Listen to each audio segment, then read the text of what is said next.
है गांव भगवानपुर के अंदर है और वीडियो बनाने का जो पर्पज है वो ये है कि समय रहते हुए किसी भी रोग या बीमारी का रोकथाम करना बहुत जरूरी है। आज हम गांव भगवानपुर में हैं और शिकायत आई थी कि गन्ने का खेत पीला पड़ा हुआ है।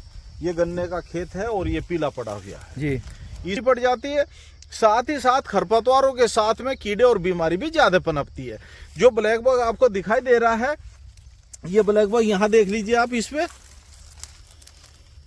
ब्लैक बग है। ब्लैक बग के नियंत्रण के लिए किसान भाई प्रोफेनोफोस प्लस साइपरमेथ्रिन 400 से 500 ml दवाई को 200 लीटर पानी में घोल बना के स्प्रे कर सकते हैं, या बाइफेंथ्रिन टालिस्टार 300 ml दवाई को 150 से 200 लीटर पानी में घोल बना के खड़ी फसल में।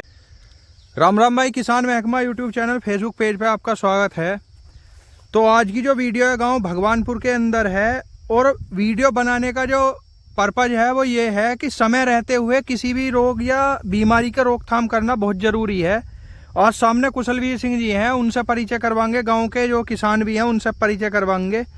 पिछली बार हमने वीडियो करी ही तो थोड़ा जो है मतलब उसमें किसानों ने हम जब बुलाए तो वो लेट हो गया, तो उस दौरान में गन्ने के अंदर एक बीमारी लगी हुई है और पूरा का पूरा खेत ख़त्म कर दिया, बिल्कुल उक्टा बिल्ट के बारे में। तो आज उसके बारे में भी जानकारी देंगे कि किसान समय से पहले उससे बचाव किस प्रकार करें, और साथ में जैसे ब्लैक बग वगैरह या कीड़ी वगैरह जो बोलते हैं उसकी भी जो है समस्या का निस्तारण करा जाएगा। सामने कुशलवीर सिंह जी। अच्छा, राम राम जी।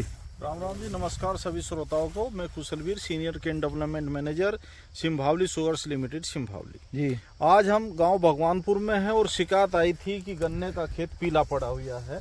ये गन्ने का खेत है और ये पीला पड़ा हुआ है जी। इसमें हमने आते देखा तो देखने पे हमें साफ दिखाई दिया कि इसमें जो गन्ने का कीड़ा है ब्लैक बग, जो गन्ने का प्रमुख कीट ब्लैक बग कहा जाता है, वो ये है। आप देखो, ये रेंगता हुआ दिखाई दे रहा है, ठीक है।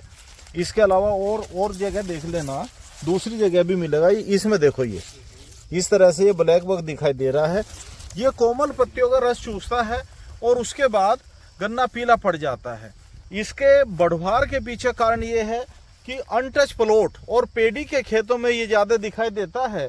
इस खेत में घास भी, खरपतवार भी ज्यादा पनप रहे हैं, तो ऐसे में कीट और बीमारी पनपने के चांस भी ज्यादा रहते हैं। दूसरे पीला पड़ने पीछे कारण ये भी है कि खरपतवार कंपटीशन करते हैं मुख्य फसल से। मुख्य फसल को जो हम खाद या पानी देते हैं उसका एब्जॉर्प्शन खरपतवार जल्दी कर लेते हैं मुख्य फसल के मुकाबले, इसलिए फसल को ना पानी की पूर्ति हो पाती, ना पोषक तत्वों की पूर्ति हो पाती, उसको हमारे खरपतवार ले लेते हैं और फसल पीली पड़ जाती है। साथ ही साथ खरपतवारों के साथ में कीड़े और बीमारी भी ज्यादा पनपती है। जो ब्लैक बग आपको दिखाई दे रहा है, ये ब्लैक बग यहाँ देख लीजिए आप, इसमें इस तरह से ब्लैक बग दिखाई दे रहा है। साथ ही साथ इस खेत में एक समस्या और दिखाई दे रही है, जो है आपका टॉप बोरर, चोटी बेधक कीट। चोटी बेधक कीट की हम कई बार बता चुके हैं किसान को कि कीट लगने के बाद फसल में नुकसान ही होना है। यदि हमें बचानी है अपनी फसल तो समय रहते हुए हमें अपनी फसल बचा लेनी चाहिए, अन्यथा हमें नुकसान झेलना पड़ेगा और बाद में दवाई लगाने से भी हमें उतना लाभ नहीं मिल पाएगा जितना समय रहते हुए दवाई लगाने से लाभ मिलना चाहिए।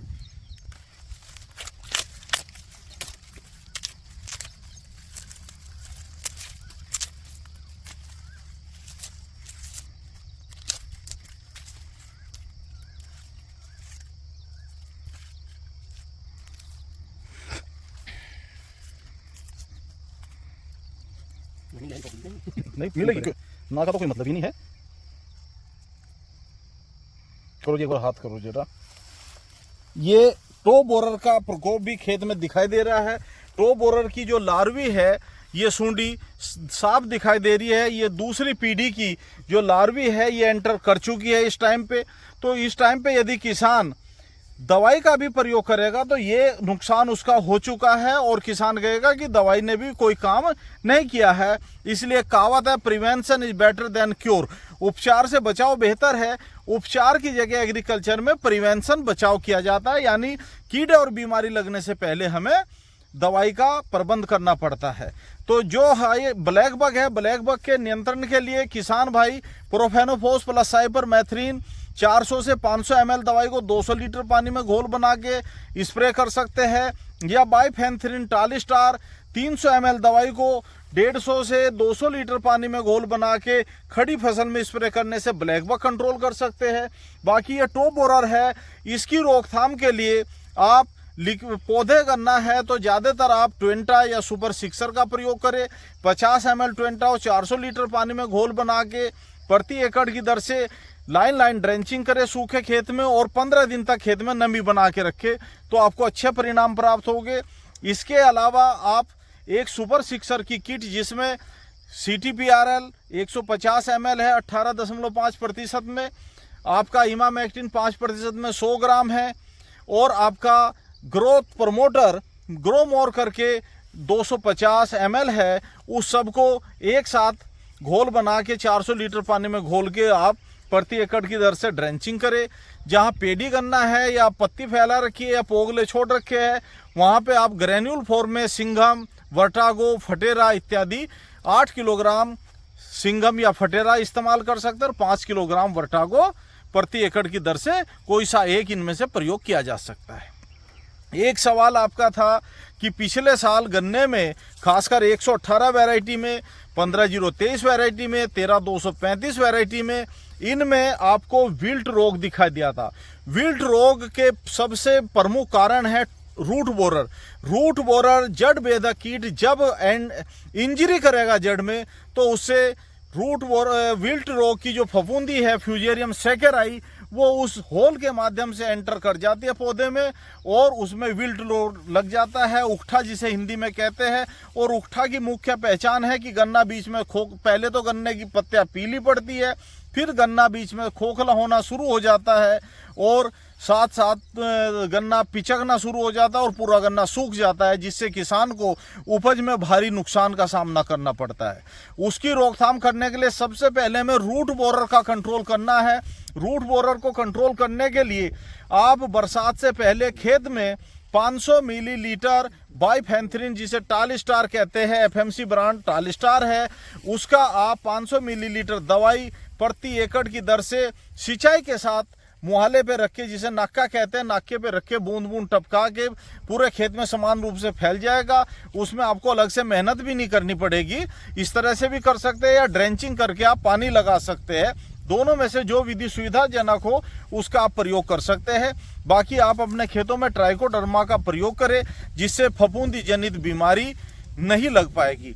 ट्राइकोडर्मा रोग लगने के बाद खत्म नहीं कर सकता, उसका हमें पहले ही प्रयोग करना पड़ेगा, तभी हमें अच्छे परिणाम प्राप्त होंगे। धन्यवाद। ठीक है जी।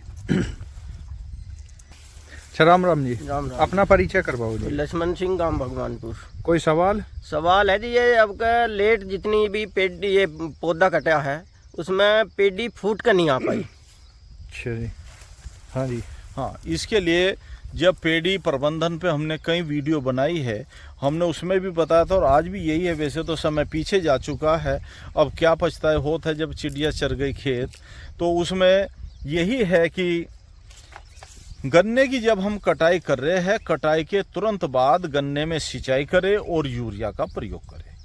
यूरिया का और सिंचाई करने से हमें क्या लाभ मिलेगा कि उसमें जो नीचे का पोर्शन होता है उसमें सुक्रोज की मात्रा ज़्यादा होती है।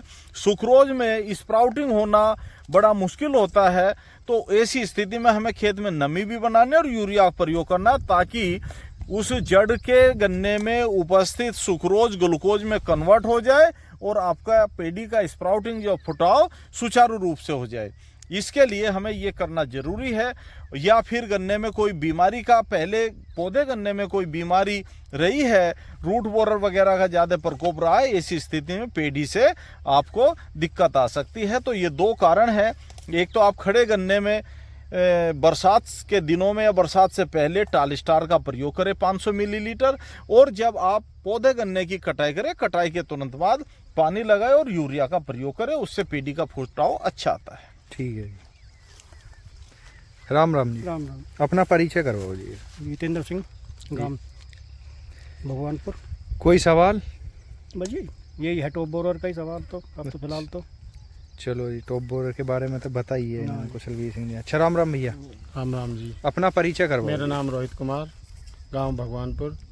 एक ये पूछनी है कि एक धारणा है कि जैसे पत्ती फूंक देते हैं उसको फुटाव अच्छा आता है। अब की बार जिनका पत्ती भी फूंक दी गई है खेत में उतना फुटाव नहीं आ पाया, पत्ती होने पे भी नहीं हो पाया फुटाव, और जी फूंकने पे भी इतना फुटाव नहीं आ पाया। इसकी क्या एक सवाल और है जी, हम कई जगह वीडियो भी बना के आए हैं, देख के आए हैं। उन्होंने क्या बताया कि हमारी जो पौधा गन्ना है उसका उत्पादन काफ़ी अच्छा, मतलब बहुत अच्छा, लेकिन उसके जमाव जब आया जर्मिनेशन, जैसे ही उन्होंने पानी लगाया तो उन खेत के अंदर जो है जो पेड़ी फूटी हुई वो पूरी की पूरी तरीके से सूख गई।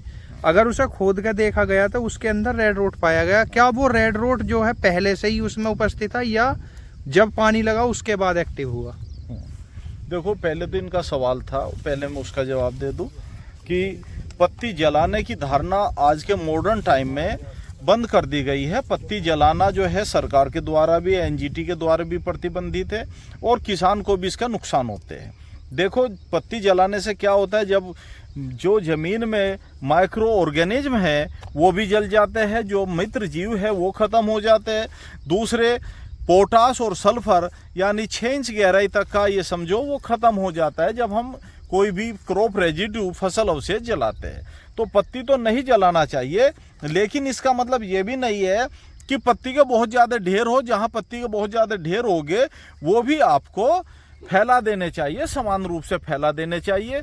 और जैसे गन्ने में पत्ती फैलाई है तो मैंने पहले बताया था कि जब पत्ती फैलाए तो पहला पानी के साथ में आप यूरिया के साथ में 10 किलोग्राम फेरस सल्फेट डाल दे, तो उससे पत्ती गल के चिपक जाएगी, फसल को खरपतवारों से मुक्ति मिलेगी, नमी को लंबे समय तक संचित करके रखेगी और आपको अच्छी पैदावार भी मिलेगी। ये काम करना चाहिए।